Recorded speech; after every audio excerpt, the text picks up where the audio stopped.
slide by real quick. Yeah. Number one.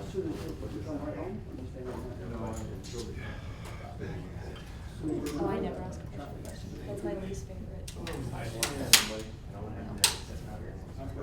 my least favorite. I've never asked questions because I hate this. I rented a car. I just think they're unnecessary.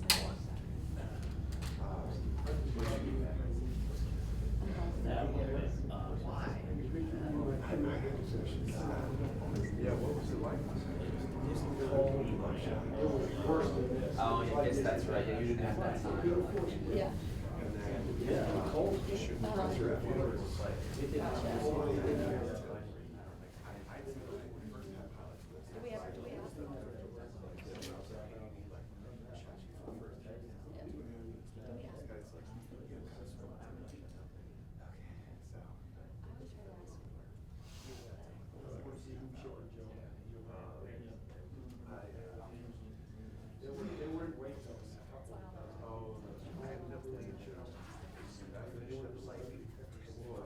Down the celebrity tree, and then got probably by the time we got back to my car, I was like 11. Yeah. Did you not get a shuttle back to your car? No, but I did, thankfully, Matt the Hell from Bush, drove me back. But like, I waited for him to go get his car, and then he brought it back, so I was cool.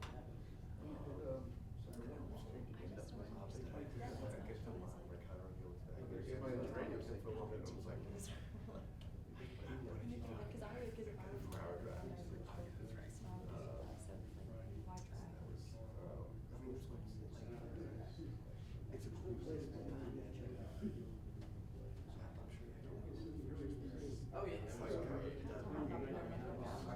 Oh, that's my favorite. What are the guys like? Like a lesson plan for your morning. Half the time I don't know what to talk about. I try to have at least a Like, I one. leave I'm there for like like, 30 oh, we'll minutes. see where this takes us. Exactly. Right. On airplanes. They're playing Carolina. Yes! Oh my god, are you serious? I didn't see that. On the end. I know, it's the best. Last night being a night kid, last year being a night kid was a nightmare. I hated it. And in Clemson, last year was awful. I hated that game. It was my least favorite game ever. Oh gosh, the Bell Bowl always had that number one spot in my heart. My cold, dead black heart. Yeah. Bell Bowl. It was awful. We went from like, we changed our plan for coverage like 5 different times that day. I was like, it's the first time I've ever played anyone who I've ever tried to sports director. And I was just like, can you ever just go plan this? Yeah, just say that. And that was the beginning of the end. Oh my god. I was in South Carolina. Tracksuit on the sideline. Because I am. Kevin's pumped because we're seeing him. Because it looks like we're going to have to go to Phoenix after. Yeah, for real. I'm emotional for that. Dumpster fire that it's turned into. I'm done with it.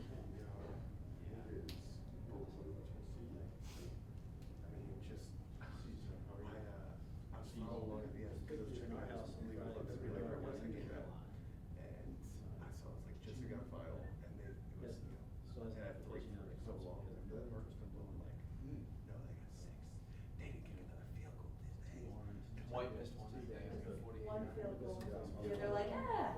Like at the very end of the game, you can't just go. Yeah, no, they kicked a field goal right at the very end. It was like no time. This is The best part was Dow will have 18-yard run on the first play of the game Yeah. and 1 yard the rest of the game. Like, it's insane. I didn't watch it. I mean, I had it on, but I had it muted We because I was listened to watching the Oklahoma entire Baylor. second half. I was watching Oklahoma Baylor. I'm like, this is a good game. I wanna can't watch believe this. it. I was pumped. Did you see all the tweets? Like 28-3 is officially no longer a safe lead anymore. And then somebody. Oh, that's right. And the week somebody said, I won't show you that, but it was more or less, it was like, the Falcons have won 2 weeks in a row, both weeks on the Saturday before college team came back from 28 to 30. It was like the young must die, the young must be sacrificed so that the old must survive. We sacrificed the goat. And I just loved it. And everybody's, all my friends in Atlanta are listening, like, I don't understand. What are the Falcons? What's happening? What is happening? What is the Panthers like?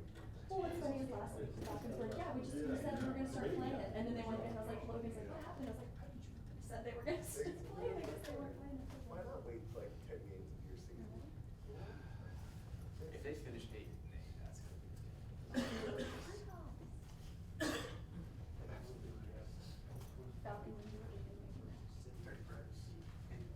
Good afternoon, everybody, and welcome to today's press conference. The Bulldogs will close out their regular season this Saturday against Wofford at noon here at Johnson Haygood Stadium. It will be senior day, and the seniors will be honored before kickoff. Here to talk about the Bulldogs, head coach Brent Thompson. Thank you, John. First thing is I'd like to thank all the fans that came out on Saturday. It was a great Citadel showing. A lot of appreciation for them. We had a great support on the road. And, unfortunately, we didn't come out with the win. We were very, very close. It's been a little bit of the story of the year this year. And for us in this game is that the margin for victory is so small that the smallest thing can set you off, and you have a couple of those things that go wrong, and the next thing you know is you're losing by 1 point or 4 points or a touchdown in a series of those games. So now, for us on Saturday, I thought we played excellent on defense in the first half. We had quite a bit of time of possession was in our favor. Yards were in our favor. We had almost just doubled them up. Offensively, my biggest disappointment came, and if we're going to pride ourselves, in which we do, of being a technique, fundamental, and execution football team, that didn't show all the time, and that's where we lost to 2 turnovers there. And we had a couple of other plays that really could have been bigger plays for us, operating a little bit of our base offense. And that comes back to us as coaches, comes back to me specifically, and harping on those points. When you come off of a bye week, you've got to really stay on point, because you do take a few more days off than you traditionally would, so you got to stay a little bit more on point. Second half, we kind of had a couple of pretty good drives there. I thought had a lot more yards in the second half. Settled down a little bit and started playing our brand of football. And then I think later on in the fourth quarter, we just kind of ran out of gas. We were trying to secure a lead, which is something that we should be able to do in the fourth quarter offensively. You have 2 opportunities to be able to win the game on offense, and you can't get 1 first down, and that was probably the disappointing thing. Certainly we can do some different things play calling wise, but there's also a point where you want to make sure that you have the ball, make sure that you run the ball, make sure that you stay in bounds, make sure that you don't throw an incomplete pass, and those kind of things that you're always worried about, stopping the clock and not letting them use their timeout. So those things are all into consideration there. Another point of consideration, of course, is possibly going for 2 when you're up by 13. That did cross my mind right there. I double-checked with analytics. It didn't say that it was necessary to go for 2, but you had an opportunity to put the ball on the 1.5 yard line, something that's probably crossed my mind more than once between now and when the game ended. So certainly a lot of things that we could do differently, and there's probably about 150 people in Signius Hall that would do something differently to try to win that football game.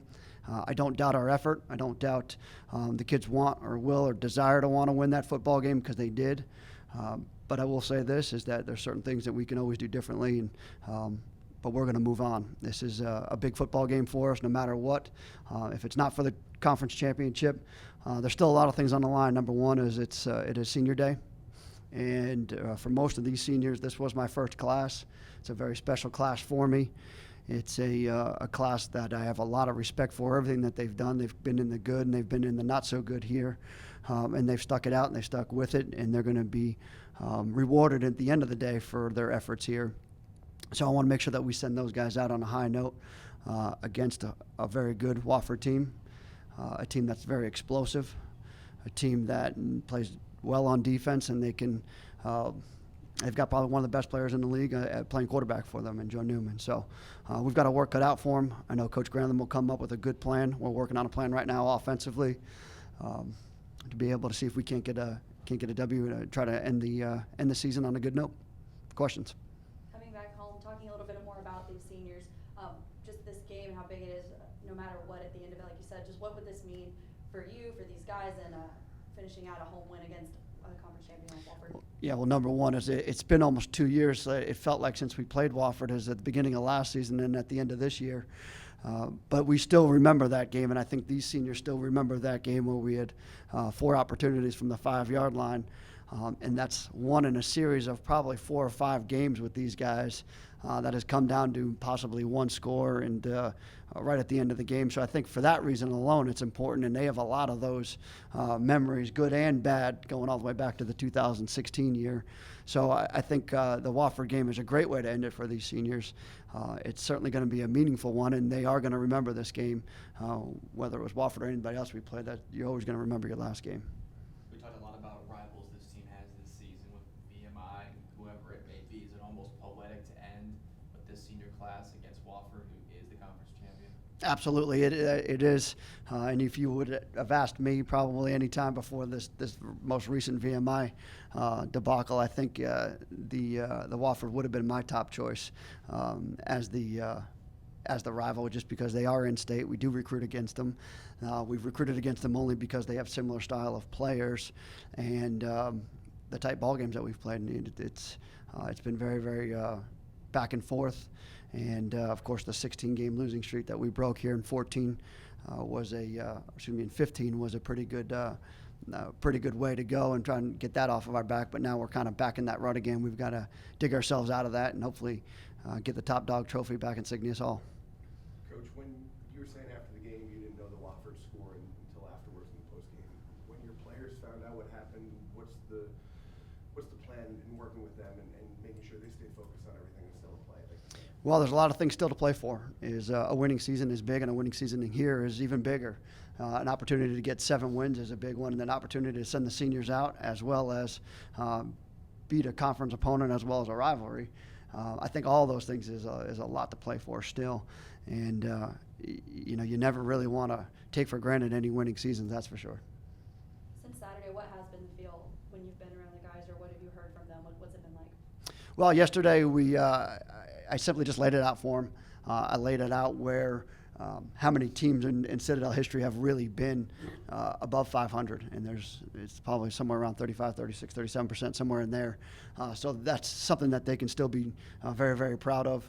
Number one thing. So for that reason, there's a lot to go out there and practice hard and get after it for. And that's the last opportunities for these guys to play together as a group and as a unit. So I think it's been yesterday's practice was probably no different than any other Sunday that we've had out there. I don't think that they were down in any bit. It was a long trip home, I know that. But once we got home, once we got back, I know I was happy to be around them. And if that says anything about who they are or what kind of character they have, that's what it is. Kind of going off of that, do you expect them to come out with a little bit of extra fire in their stomachs, a little more, frustrated, taking out their anger, I guess? I do. I do. I think that they will. They'll come out and they'll fight very hard. We do play well at home. We'll get after it pretty good. It is a noon kick. I expect us to be up and at 'em and ready to go. And getting up early for us is nothing new. Coach, if you do beat Wofford, does Citadel deserve a playoff consideration? Jeff, you just went down that road. That's funny. I did going back to what Brianne said there is I did address the fact that we could back ourselves way into this playoffs. And it would be my point, right? You'd have 2 top 25 wins, 2 wins over the top 2 teams in the conference, and very close losses. And then the last thing on your resume, and that's what you're always worried about, is your resume is your FBS win. And there has only been 3 FCS over FBS wins this year, so that speaks a lot as well. So do I think our resume is strong enough? Yes.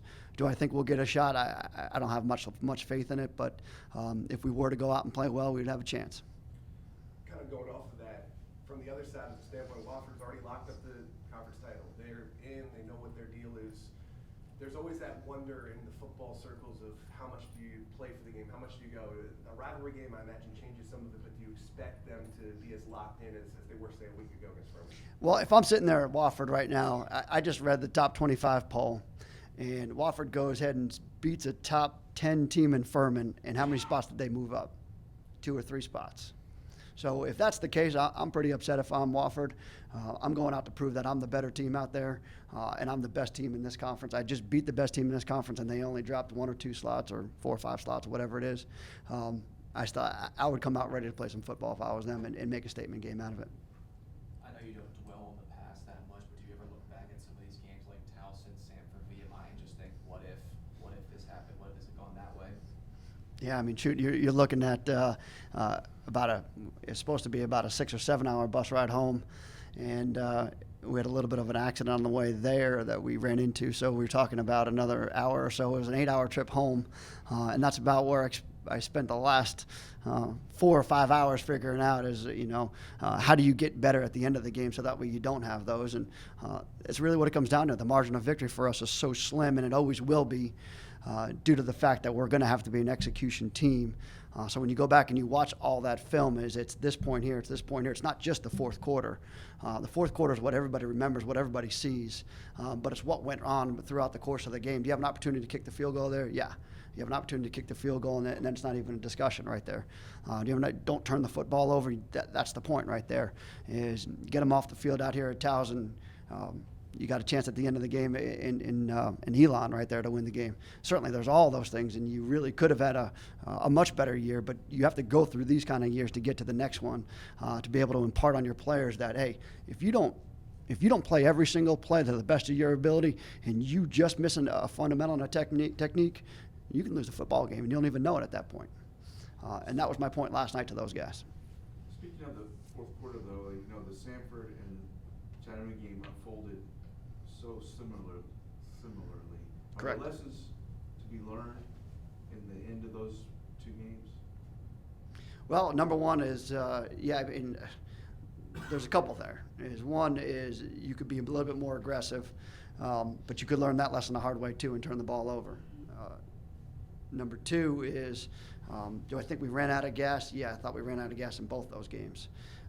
Certainly the Sanford game where it was very, very hot. You're on the road, so you're only traveling 62, 63 players right there. You don't have a whole bench full of guys to go to. Same thing with the Chattanooga game. I thought we ran out of gas. Thought we played a little bit conservative, both ends of the offensively and defensively. But you don't want to give up the big play, and you gave up the big play against Sanford once, so that plays on a defensive coordinator's mind. You turn the ball over twice in the first quarter. That plays on a play caller's mind on the offensive side, as if you have any ball that's going to be pitched out there, there's a chance it goes on the ground. And now you gave the game away instead of making them earn it. And at the end of the day, 30 yards and penalties on the last drive doesn't help you out either, so you got to be more disciplined. What's the difference for you, for the players, for the program between 7-5 and 6-6? It's a huge difference. It's a huge difference probably for any football coach. Is your number one goal always is to have a winning season, and 6-6 is just an average year for you. It's at 6-6 you might as well go 5-6 at that point, and that's probably the way that we will feel at the end of the day. If you do go 6-6, do you feel that would be an accurate representation of the body of work this team has put together this season? Probably not, because you had so many close losses. You had a couple of close victories as well, and like I said, the margin of victory will always be close for us. But at the end of the day, nobody goes back and looks at the scores. They only look at the wins and the losses, and that's the only thing that you'll really be judged by, and especially being the head coach, that's what you're judged by, and it's unfortunately that's what you have to live with until you get to next year. It's my understanding that the core will not be at the game or not required. That's correct. To be at the game. How do you expect that to affect the atmosphere, and what Citadel fans do to make up for that? Well, I do think it'll affect the atmosphere because it is one of the best SoCon atmospheres. I've been to them all, and I've been to them all on numerous occasions. And for that reason, for the core being, especially down at the one end of the end zone where it's very, very difficult to be able to score down there. But I do think that we can have some fans that'll turn out. We always traditionally do. I don't know that we'll have our typical attendance rate, but I do hope that we will recognize that we'll be down about 2,000 or so, and that we'll have some fans that really wouldn't come out to the game come out and enjoy the final victory, hopefully. And it's a fairly early afternoon game. We got the rest of the day. Looks like it may rain. Last time you played a top 10 team in the rain, turned out pretty well for you. Is there any? Yeah, I was looking at the weather report myself, and somebody had mentioned it to me. I thought that it may give us a little bit of an advantage. Number one, Joe Newman is not only is he fast, but he's very athletic. So it may even out the footing a little bit for all of us. So not overly concerned about the rain, and we'll just have to adjust accordingly. Wofford started the year trying some different things, throwing the ball a little bit more. Are they back to the Wofford that we've seen over the years? Yes, and doing it very well. Yeah, and that's That's what makes them unique. That's what they do. That's what they do best. Wade Lang is one of the best at it. We're all trying to change our stripes, and that's sometimes you change a little too quickly for your personnel, and that becomes a little bit difficult. You got to revert to what you know. Any other questions? Thank you. Thank you.